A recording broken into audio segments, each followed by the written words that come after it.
Achievers, this is Shivam here. Last lecture में हमने capacitor का पूरा बेसिक देखा था। आज के लेक्चर में हम देखने वाले हैं इसका next topic, parallel plate capacitor. बहुत ही शानदार टॉपिक, बहुत सिंपल टॉपिक, मजा आएगा आपको इसको पढ़ने में। तो देखते हैं। सबसे पहले इसको स्टार्ट करने से पहले मैं आपको एक और चीज सिखाता हूं जो इसमें बहुत हेल्पफुल होने वाली है, जिसका डेरिवेशन तो आपको कोई काम का नहीं है, बट उसका जो रिजल्ट आएगा वो बहुत हेल्पफुल होगा। देखो, सबसे पहले क्या करते हैं, यहां पर अगर मेरे पास दो कोई भी कंडक्टिंग प्लेट्स गिवन हो, क्या गिवन हो, दो कंडक्टिंग प्लेट्स गिवन हो, एक पर यहां पर चार्ज मुझे Q1 गिवन है और दूसरे पर चार्ज Q2 गिवन है। अब हम जानते हैं कि कंडक्टिंग प्लेट्स पे बाहर की तरफ चार्ज होता है, अंदर चार्ज नेट जीरो होता है। इसका मतलब इसके यहां भी चार्ज होगा, यहां भी चार्ज होगा, और इस प्लेट के भी यहां भी चार्ज होगा और यहां भी चार्ज होगा। अब ये चार्जेस होंगे कितने, इसका एक मेथड होता है, उस पर हमें नहीं जाना है, हमें उसका रिजल्ट को देखना है कि मेथड बोलता क्या है।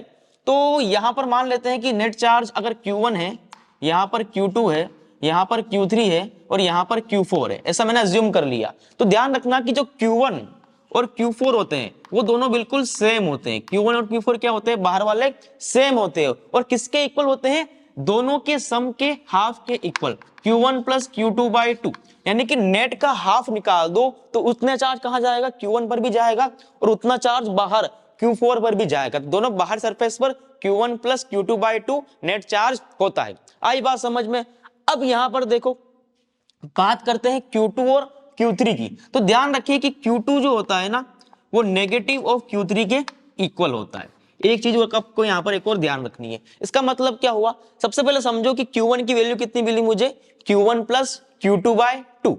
यहां पर इस प्लेट के ऊपर नेट चार्ज Q1 है और इसकी वैल्यू मुझे मिल गई Q1 प्लस Q2 बाई 2। तो इसकी कितनी हो जाएगी, Q1 माइनस दिस। आई बात समझ में। तो Q2 क्या हो जाएगा मेरा, Q1 माइनस दिस, क्योंकि इन दोनों का नेट तो ये है, तो दिस माइनस दिस क्या होगा, दिस। तो Q1 minus Q1 plus Q2 by 2। तो कितना मिला मुझे, Q1 minus Q2 by 2। This is the value of Q2, Q1 minus Q2 by 2। अब Q3 किसके इक्वल होगा, तो Q3 जस्ट इसके नेगेटिव के इक्वल होगा, तो Q2 माइनस Q1 बाई 2। और जब इन दोनों को तुम ऐड करोगे तुम्हें क्या मिल जाएगा, ऑटोमेटिक Q2 मिल जाएगा। तो सिंपल क्या ध्यान रखना है, बाहरी सरफेस पर नेट चार्ज का आधा मिलेगा, इसको इसमें से घटाओ तो Q2 मिल जाएगा और Q2 का नेगेटिव Q3 हो जाएगा। इतना सा आपको आना चाहिए, यहां पर आपका कैपेसिटर करना आसान हो जाएगा। आई बात समझ में। तो आई होप कि आपको समझ में आया होगा। अब आते हैं फिर से हमारे टॉपिक पैरेलल प्लेट कैपेसिटर पे। सबसे पहले मैंने क्या किया कि दो प्लेट्स ली, दो कंडक्टिंग प्लेट ली, एक पर मैंने कितना चार्ज दिया, प्लस Q, दूसरे पर कितना दिया, माइनस Q। दोनों का चार्ज मैंने सेम रखा, ओके। और यहां पर जो सरफेस चार्ज डेंसिटी गिवन थी, इसकी Q बाई A हो जाएगी और इसकी माइनस Q बाई A हो जाएगी, क्योंकि इसके ऊपर नेगेटिव चार्ज है। बहुत बढ़िया। अब देखो, अगर मैं तुम्हें बोलूं कि इसके ऊपर हमें नेट चार्ज निकालना है बाहर और अंदर, तो तुम बोलोगे सर इन दोनों के नेट चार्ज का सम कर दो, उसको 2 से डिवाइड कर दो, उतना चार्ज इन दोनों के बाहर आ जाएगा अकॉर्डिंग टू दैट कॉन्सेप्ट। तो ठीक है, मैंने Q1 प्लस Q2 किया तो मेरा कितना आ रहा है, यहां पर 0। 0 का आधा भी कितना होता है, 0। इसका मतलब बाहर चार्ज कितना है, 0 एंड 0। आई बात समझ में, बहुत बढ़िया। अब यहां देखो, यहां पर नेट चार्ज कितना है, Q, यहां पर कितना है, 0। तो अंदर कितना बचा, प्लस Q। इसका मतलब अंदर वाले पर चार्ज कितना है, प्लस Q। तो यहां पूरे पे कितना बढ़ जाएगा चार्ज, यहां पर ये plus Q plus Q plus Q plus Q plus Q। आई बात समझ में। और जितना यहां होता है उसका नेगेटिव यहां होता है, तो देखो यहां पर कितना आ गया, पूरा का पूरा माइनस Q उठ के यहां आ गया, दिस इज माइनस Q। तो ये प्लस Q, ये माइनस Q, और बाहर कितना है, 0। तो देखो इन दोनों का सम किसके इक्वल आ रहा है, माइनस Q के इक्वल। मतलब मेथड क्या है, बिल्कुल सही है। आई बात समझ में। अब एक और चीज समझ में आ रही होगी यहां पर कि देखो यार, ये पॉजिटिव प्लेट है और ये नेगेटिव प्लेट है, तो पॉजिटिव से नेगेटिव की तरफ में एक इलेक्ट्रिक फील्ड फ्लो होती है, बिल्कुल सही। तो यहां पर क्या बनेगी, अंदर की तरफ एक इलेक्ट्रिक फील्ड बन जाएगी इस तरीके से, इसमें कोई दिक्कत नहीं होगी। अब समझते हैं मेन कॉन्सेप्ट, बहुत ही शानदार कॉन्सेप्ट जो आपको हिला के रख देगा बिल्कुल यहां पर। तो अब हम क्या करते हैं कि बाहर किसी भी एक पॉइंट ए की बात करें तो इस पॉइंट ए पर नेट इलेक्ट्रिक फील्ड कितनी हो जाएगी, तो देखो इस पॉजिटिव प्लेट की वजह से यहां पर इलेक्ट्रिक फील्ड कितनी होगी। हम जानते हैं कि इलेक्ट्रिक फील्ड को ऑलवेज मैग्नीट्यूड वाइज निकालो और फाइनली अपने हाथों से डायरेक्शन देख लो चार्जेस के अकॉर्डिंग, ठीक है ना। तो यहां पर हमने देखा कि इसकी वजह से इलेक्ट्रिक फील्ड कितनी हो जाएगी, सिग्मा बाय 2 एप्सिलॉन नॉट। और किस डायरेक्शन में होगी, पॉजिटिव है तो उसको वहां धकेलेगी, तो इस डायरेक्शन में आई इसके पास सिग्मा बाय 2 एप्सिलॉन नॉट। और ये वाली क्या है, नेगेटिव प्लेट, इसकी वजह से भी इलेक्ट्रिक फील्ड की वैल्यू कितनी होगी, sigma bye 2 epsilon not, but ये नेगेटिव है तो इसको वहां खींच लेगी, तो इसकी डायरेक्शन कहां मिली मुझे, सिग्मा बाय 2 एप्सिलॉन नॉट। देखो net electric field point A पर क्या हो रही है, जीरो, एक वहां दूसरी वहां, तो बाहर इलेक्ट्रिक फील्ड कितनी मिली मुझे, जीरो के इक्वल मिली, बहुत बढ़िया। अब उसी तरीके से यहां पर अगर मैं पॉइंट बी लेता हूं तो यहां पर भी देखो पॉजिटिव प्लेट की वजह से वहां पर कितनी हो जाएगी, सिग्मा बाय 2 एप्सिलॉन नॉट, बहुत बढ़िया। और नेगेटिव प्लेट कहां खींचेगी, इसको यहां खींच लेगी, this is sigma bye 2 epsilon not, मतलब कि बाहर के पॉइंट बी पर भी इलेक्ट्रिक फील्ड कितनी मिली मुझे, जीरो मिली, बहुत बढ़िया, मजा आया सुन के इसको। अब देखो, अब मैं कहां जा रहा हूं, अंदर किसी पॉइंट सी पर जा रहा हूं, ये पॉइंट हमें क्या गिवन है, यहां पर सी पॉइंट गिवन है। अब यहां पर देखो इस पॉजिटिव प्लेट की वजह से सामने की तरफ इलेक्ट्रिक फील्ड कितनी होगी, इसकी वजह से हो जाएगी सिग्मा बाय 2 एप्सिलॉन नॉट, ठीक है। और ये नेगेटिव प्लेट भी क्या करेगी, खींचने की कोशिश करेगी, तो इसकी वजह से भी कितनी हो जाएगी यहां पर, सिग्मा बाय 2 एप्सिलॉन नॉट।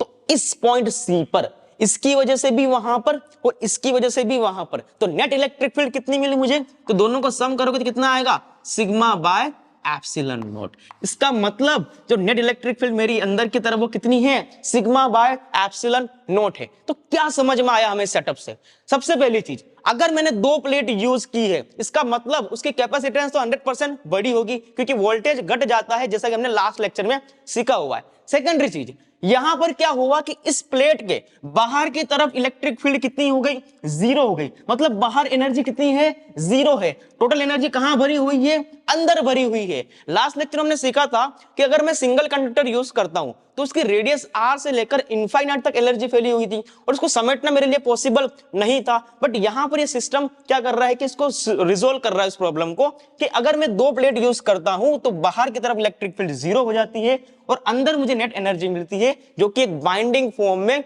होती है। तो क्या बेनिफिट हुआ मुझे इससे, 100%, इससे 100% क्या, कैपेसिटेंस तो बड़ी ही होगी, प्लस एनर्जी मुझे मिल रही है, एनर्जी मिल रही है इन द बाइंडिंग फॉर्म, बंधी हुई एनर्जी मुझे मिल रही है। तो इसको मैं आसानी से क्या कर सकता हूं, यूज कर सकता हूं। अब किसी को भी ताकत चाहिए तो क्या करेंगे हम, ले भाई एक कैपेसिटर खा ले और अपनी ताकत बढ़ा ले, मजाक कर रहा हूं, बट हमें क्या मिल रही है, एनर्जी एक बंधी हुई जगह पर मिल रही है। आई बात समझ में।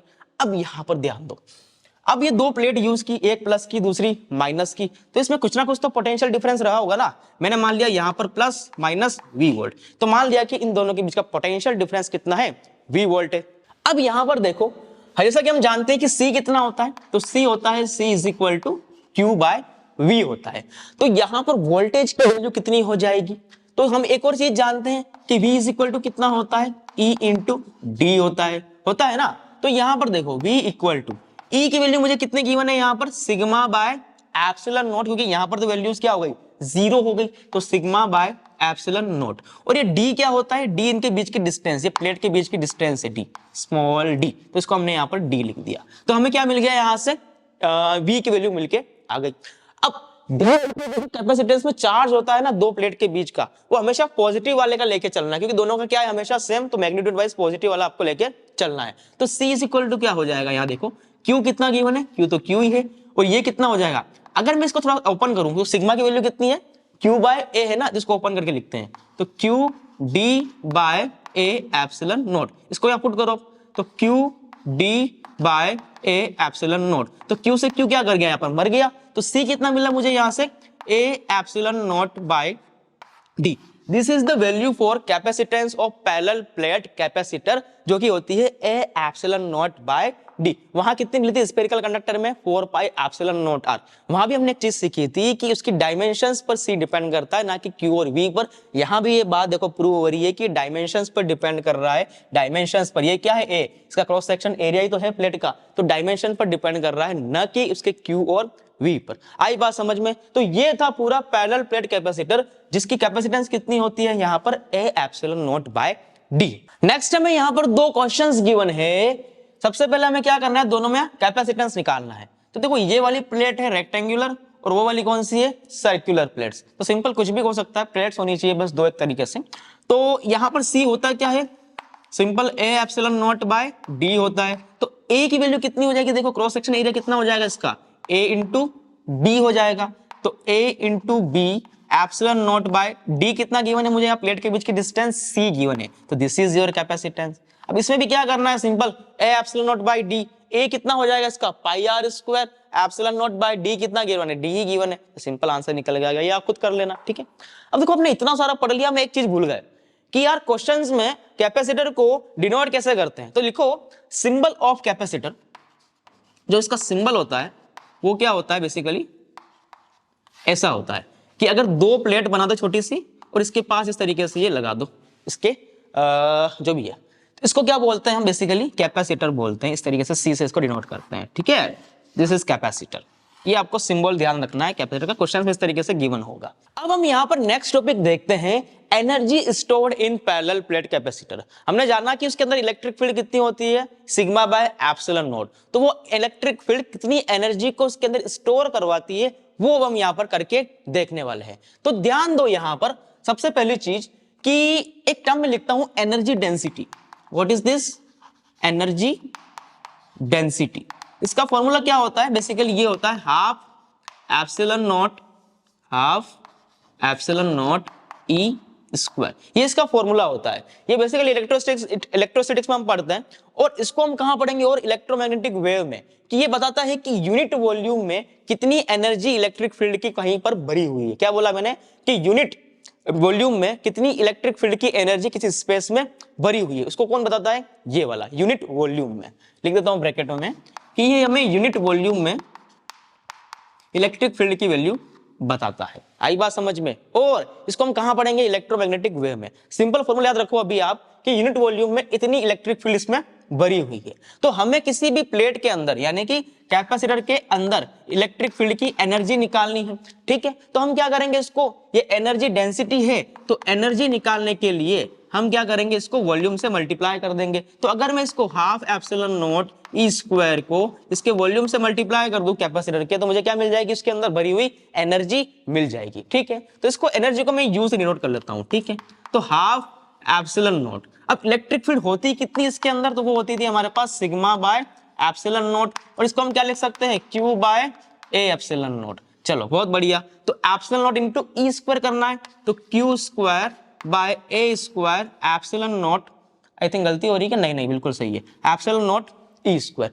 अब यहां पर ध्यान दो कि ये v कितना होता है, यहां पर वॉल्यूम होता है, और v कितना हो जाएगा, प्लेट का एरिया इंटू बीच की डिस्टेंस हो जाएगा। तो यहां पर मैं क्या कर सकता हूं, a इंटू डी कर सकता हूं। तो ये कितना बोला मुझे, यहां से हाफ इंटू एक से एप्सिलॉन नॉट से एप्सिलॉन नॉट यहां पर कट गया, एक a से यहां पर एक a कट गया, तो कितना बचा, क्यू स्क्वायर बाय यहां पर कितना बचा, a epsilon naught by d. आई बात समझ में। अब देखो एप्सिलॉन नॉट बाय डी कितना होता है, c होता है। इसको मैं क्या लिख सकता हूं, तो मेरा यू मिला यहां से मुझे क्यू स्क्वायर बाय 2c। तो this is the energy stored in a capacitor. आई बात समझ में। इसका एक और फॉर्मेट क्या हो सकता है, तो देखो c इज इक्वल टू क्या होता है, q बाय v, तो q कितना हो गया, cv, बिल्कुल सही। तो अगर मैं यहां पर q की वैल्यू cv पुट करता हूं, तो देखो मुझे u क्या मिलता है, c square v square by 2c। इसको ऐसे लिख सकते हैं हाफ cv स्क्वायर। तो ये दो फॉर्मेट है energy stored in a capacitor की, q square by 2c and half cv square. इसको मैं डायरेक्टली याद रखना है, एग्जाम में डायरेक्टली क्वेश्चंस इसके आते हैं। नेक्स्ट हम यहाँ पर एक बात करते हैं कि हमने देखा कि एक प्लेट पर पॉजिटिव चार्ज था कैपेसिटर की, और दूसरी वाली पर नेगेटिव चार्ज था। तो ये देखो ये पॉजिटिव नेगेटिव आखिरकार लेके कौन आता है, तो ध्यान रखना ये काम करता है बैटरी। कौन करता है, बैटरी करती है। जो पॉजिटिव और नेगेटिव चार्ज बैटरी लेकर आती है उसको हम बोलते हैं चार्जिंग ऑफ द कैपेसिटर। तो हम अभी नेक्स्ट क्या पढ़ने वाले हैं, चार्जिंग ऑफ अ कैपेसिटर। कैसे बैटरी इसमें रोल प्ले करती है वो हम यहाँ पर सीख के अभी देखेंगे। तो देखो ध्यान दो, मैंने एक सेटअप बनाया है जिसे मैंने कैपेसिटर लिया है C, एक रेजिस्टेंस लिया है R, और बैटरी ली है V वोल्ट की। मैंने क्या किया कि देखो हम बैटरी बनाते हैं तो उसमें रेजिस्टेंस कुछ ना कुछ तो होता ही है, कैपेसिटर की प्लेट में कुछ ना कुछ रेजिस्टेंस तो होता ही है। तो मैंने एक साथ क्या लिया, सबका रेजिस्टेंस मैंने R यहाँ पर अज्यूम कर लिया। अब यहाँ पर देखो अगर मैं पोटेंशियल निकालूं, यहाँ पर देखो तो इसको मानते हैं 0 वोल्ट, इसको हम V वोल्ट। ये जीरो है तो ये भी जीरो हो जाएगा, और ये भी है तो ये भी हो जाएगा। यहां से हम कूद नहीं सकते क्योंकि बीच में क्या आ रहा है, रजिस्टर आ रहा है। और यहां पर देखो ये जीरो है तो फिलहाल के लिए यहां पर भी जीरो ही रहेगा, और यहां पर बीच में एयर भरी हुई है फिलहाल के लिए, तो यहां पर अगर कुछ भी नहीं है पोटेंशियल तो यहां पर भी क्या रहेगा, जीरो ही रहेगा। इसमें तो कोई शक वाली बात बिल्कुल नहीं है। अब देखो सबसे पहली बात, यहां पर चीज गड़बड़ क्या हो रही है, हम जानते हैं कि रजिस्टर के अक्रॉस देखो पोटेंशियल डिफरेंस, मतलब यहाँ पर करंट फ्लो होनी चाहिए, कहां से कहां फ्लो होनी चाहिए, कुछ इस तरीके से higher potential to lower potential में करंट फ्लो होनी चाहिए। तो देखो अगर यहां से charge particle, positive charge particle निकलकर नेगेटिव के पास जाना चाहे, जो कि हमने सीखा हुआ है वर्किंग ऑफ द बैटरी में कि पॉजिटिव चार्ज नेगेटिव की तरफ अट्रैक्ट होता है, तो ये वाला चार्ज यहां से उठकर पॉजिटिव चार्ज जो भी है ये उठकर अगर यहां तक जाना चाहे तो इसके बीच में रुकावट क्या आ रही है, ये वैक्यूम। देखो चार्ज जो पार्टिकल जो होता है वो वायर में फ्लो करता है, कंडक्टर में फ्लो करता है, वो एयर में कूद नहीं सकता। अगर यहां पर दो वायर तोड़ दे तो करंट फ्लो होना रुक जाती है, क्योंकि चार्ज कूदकर किसी दूसरे वायर पर नहीं जा सकता। इसका मतलब यहां पर बीच में वैक्यूम क्रिएट हो रहा था, उस वैक्यूम की वजह से ये वाला चार्ज पार्टिकल यहां कूदकर नहीं जा सकता था। तो अब समस्या खड़ी होगी कि यार चार्ज होगा तो आखिरकार होगा कैसे।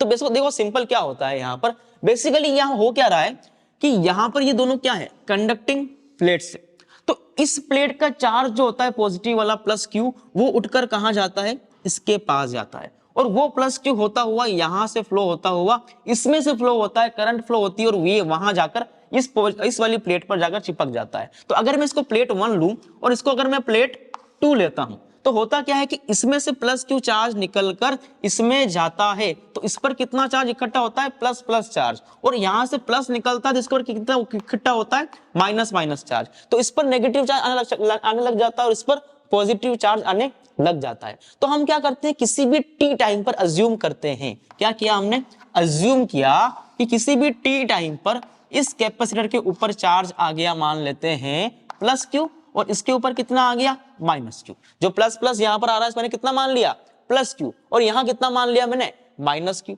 अब यहां थोड़ा ध्यान दो, यहां रजिस्टर बना दिया फिर से मैंने, और यहां पर फिर से मैंने एक बैटरी लगा दी। तो ध्यान दो यहां पर कि यहां पर तो जीरो माना था, यहां पर भी जीरो है, यहां पर वी है तो यहां पर भी वी है। अब मुझे बताओ इसका कैपेसिटेंस कितना गिवन है, हमें सी गिवन है।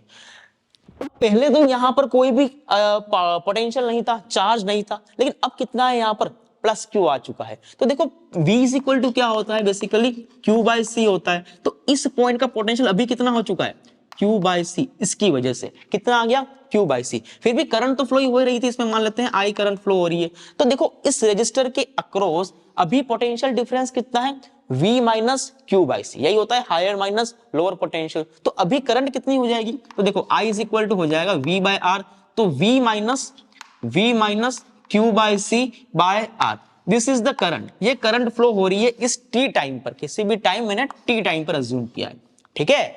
अब एक और चीज ध्यान दो, यहां पर जो है चार्ज यहां से माइनस क्यू उठकर जा रहा है, और वहां पर प्लस क्यू होता जा रहा है, प्लस क्यू उठ के मतलब वहां जा रहा है, ठीक है। तो धीरे धीरे क्या हो रहा है कि इस प्लेट के ऊपर चार्ज बढ़ रहा है, तो चार्ज बढ़ेगा तो करंट क्या होगी, कम होगी। बात समझ में आ रही है, यहां पर चार्ज क्यू बढ़ रहा है और यहां पर करंट क्या हो रही है, कम हो रही है। तो एक टाइम ऐसा आएगा जब यहां पर पूरा का पूरा चार्ज बढ़ जाएगा, यानी कि पूरा कैपेसिटर क्या हो जाएगा, चार्ज हो जाएगा। उस कंडीशन में करंट क्या हो जाएगी, मेरी जीरो हो जाएगी। उसको भी करके देखते हैं कि मान लो कि यहां पर हमने फिर से कैपेसिटर देखा, अब हम देख रहे हैं t equal to infinite time पर, मतलब जब चार्ज हो जाएगा उस टाइम को मैंने क्या मान लिया, इनफाइनाइट मान लिया। और यहाँ पर रजिस्टर लगा हुआ है, और ये यहाँ पर लगा हुआ है, और ये यहाँ पर लगा हुआ है, ठीक है।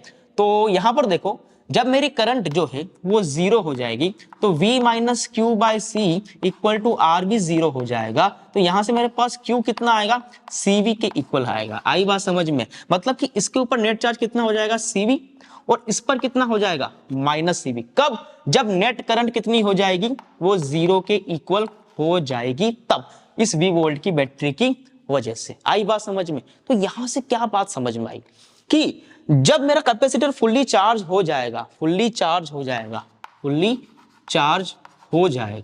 उस कंडीशन में इस बैटरी का पोटेंशियल और इसके अक्रॉस जो पोटेंशियल है वो बिल्कुल क्या हो जाएगा, सेम हो जाएगा। देखो कैसे, ये जीरो था क्योंकि ये भी जीरो था, ये V है, ये भी V है और यहां पर कोई करंट नहीं फ्लो हो रही है तो ये भी क्या हो जाएगा V। देखो कैपेसिटर के अक्रॉस पोटेंशियल कितना है V, मतलब बैटरी का जितना पोटेंशियल है उतना का उतना अगर कैपेसिटर का भी हो जाए इसका मतलब वो क्या है, फुल्ली चार्ज हो चुका है। आई बात समझ में। अब जो ये फुल्ली चार्ज होता है ना उसको हम बोलते हैं steady state condition. Steady state condition लिखते ना नोट्स में, इन सब चीजों को, बहुत काम की चीजें हैं। जेई के लिए तो बहुत बहुत ज्यादा काम, भगवान है तुम्हारे लिए जेई में तो ये। तो ध्यान रखना जब कैपेसिटर फुल्ली चार्ज हो जाता है तो बैटरी का पोटेंशियल और कैपेसिटर के अक्रॉस पोटेंशियल सेम रहता है। चार्ज कितना होता है, सीवी माइनस सीवी होता है और इसको हम क्या बोलते हैं, स्टेडी स्टेट कंडीशन बोलते हैं। ठीक है, तो यहां पर ध्यान दो, जब स्टेडी स्टेट कंडीशन आ गई तो तब उस रजिस्टर का कुछ काम यहां पर हो रहा है क्या, नहीं, क्योंकि करंट तो जीरो हो चुकी है, इसका कोई काम ही नहीं है। अब यहां पोटेंशियल V है तो यहां भी V है। इसका मतलब जब स्टेडी स्टेट आ जाता है तब उस रेजिस्टेंस R का कोई मीनिंग वहां पर नहीं रहता है, लेकिन बिफोर स्टेडी स्टेट इसका मीनिंग होता है क्योंकि यहां पर करंट फ्लो हो रही होती है। आई बात समझ में। तो हमारे पास इस तरीके से दो तरीके के सर्किट बनते हैं। कितने तरीके के सर्किट बनते हैं, दो तरीके के। तो यहां पर लिख देता हूं मैं, फर्स्ट टाइप हमारे पास आता है बिफोर स्टेडी स्टेट। कौन सा आता है, before steady state. And second type आता है हमारे पास आफ्टर स्टडी स्टेट। ये दो तरीके के सर्किट हमें यहां पर पढ़ने हैं। जो फर्स्ट वाला है उसको हम बोलते हैं आरसी सर्किट। क्या बोलते हैं, आरसी सर्किट। और जो सेकेंड वाला है वो आफ्टर स्टेडी स्टेट, जब हमारे पास कैपेसिटर फुल्ली चार्ज हो जाता है। हम सबसे पहले कौन सा पढ़ने वाले हैं, अब ये वाला आफ्टर स्टेडी स्टेट। जब मेरे पास कैसा सर्किट होगा, जो फुल्ली चार्ज हो चुका होगा। अगर मैं इस सर्किट को जो फुल्ली चार्ज है इसको फिर से बनाना चाहूं तो कैसा बनेगा, देखना ये कुछ ऐसा बनेगा कि यहां पर एक कैपेसिटर लगा हुआ है और यहां पर एक बैटरी लगी हुई है। दिस इज V वोल्ट की बैटरी, C का कैपेसिटर, यहां पर हो जाएगा माइनस CV, उल्टा लगा दिया मैंने क्या। चलो इसी का देखते हैं एक बार, ये छोटा वाला यहाँ, बड़ा वाला यहाँ। This is minus CV, this is plus CV। यहाँ पर इस R का कोई यूज नहीं है आफ्टर स्टेडी स्टेट, जब मेरा कैपेसिटर फुल्ली चार्ज हो चुका है। माइंड में फिक्स रखना इन चीजों को। क्वेश्चन में बोलता है कि स्टेडी स्टेट आ चुकी है तो वो आपको R नहीं देगा, लेकिन जब वो स्टेडी स्टेट नहीं आएगी तो क्या देगा, वो R भी देगा और C भी देगा। दोनों अलग अलग चीजें हैं। तो हम सबसे पहले कौन सा पढ़ेंगे, आफ्टर स्टेडी स्टेट, उसके बाद हम पढ़ेंगे बिफोर स्टेडी स्टेट। ठीक है, तो सबसे पहले हमारी जो टॉपिक होने वाले हैं अब नेक्स्ट लेक्चर से, वो कौन से होंगे, आफ्टर स्टेडी स्टेट। तो आई होप कि आपको समझ में आया होगा कि किस तरीके से पैरेलल कैपेसिटर का कैपेसिटेंस हम निकालते हैं, उसके बीच की हम एनर्जी निकालते हैं, प्लस किस तरीके से चार्ज होता है वो यहां पर हमने यहां पर करके देखा। तो मिलते हैं फिर से नेक्स्ट लेक्चर में, तब तक के लिए पढ़ते रहिए। All the very best.